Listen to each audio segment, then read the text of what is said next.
in many ways, the geolocation, the addition of location, of knowing where people are when they actually say something, makes a big difference in cutting down the noise and chatter, and also qualifying the fact that they are in fact your customers because they're actually in the storefront, which is something that you can't say for a lot of the other listening platforms that we're talking about. That's the critical value of local, is that you actually are getting insights of people who are actually in the venue right then and there. In a lot of cases, because it's already in the venue and the information is chopped up a little bit by the platforms, it's a lot easier to get something actionable out of it. And you know exactly where it's happening because that's coming right out of the readout. So let's go to the next slide. You know, one of the things that you can actually, what's the difference? I mean, before you were saying, you know, that online chatter, you know, for retail chains, the study last month said that 95% of it was garbage and only 5% was content. And I said that was generous, the 5%. Well, with platforms like VenueLab, about 80% of what you get is content from customers.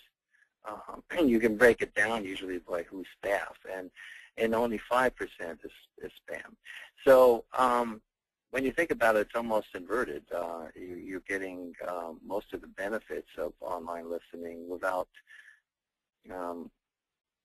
most of the problems of online listening that we've talked about, simply by adding that extra dimension, and also by being able to add some additional things such as being able to tell who is a staff person versus who is a customer. And then again, you're able to break down the content and do some pretty interesting things with the content now that you know where it's happening. And to some extent, to a large extent, who it is that's saying this thing, which is something you don't know in a lot of cases with the online listening platform. You don't always know who these people really are. Your online personas and who they really are may be somewhat different. Let's go to the next slide. So here's an example of actionable intelligence. A tweet, which actually ends up turning out to be generated by Foursquare. They mess up a lot here. And if I wasn't a coffee addict, I'd go somewhere else. But because it's captured in VenueLab, you know the location, you know when it happened, you know that person wasn't staff, but there were staff there. You know nearby competitors because I can show you that. But if you pick that same tweet that was generated by Foursquare in a traditional listening platform, the only segmentations you get is topic, which I argue probably wouldn't get a very good readout on topic. You would get sentiment, which may or may not be accurate because it's very difficult to take apart a sentence, and even a small one, and tell what the real sentiment is.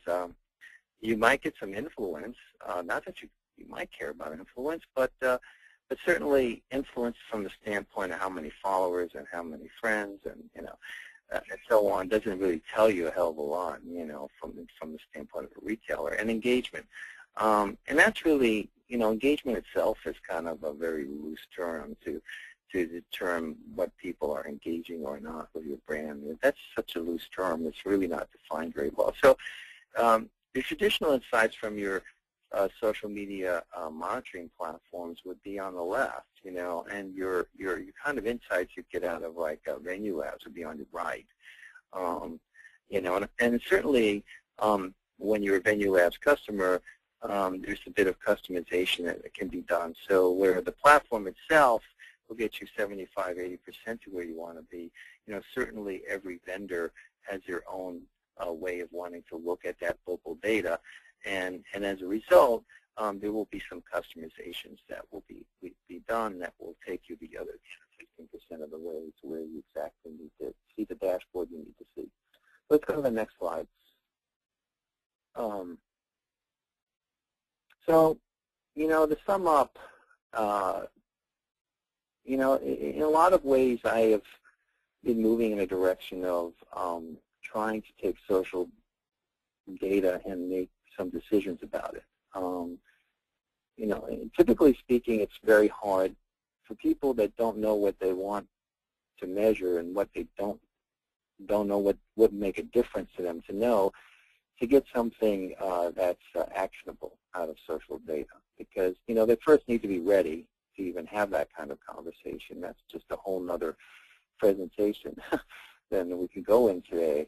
But, the short of it is when you want to use this data, the way you want to look at it is what is it that you would do differently if you knew this information that you're getting out of Venue Labs. What are the things that you need to know in order to make a decision on, and how can you get that out of these platforms? And what would you do differently if you got that information? Well, what if something was a high or low? What would you do?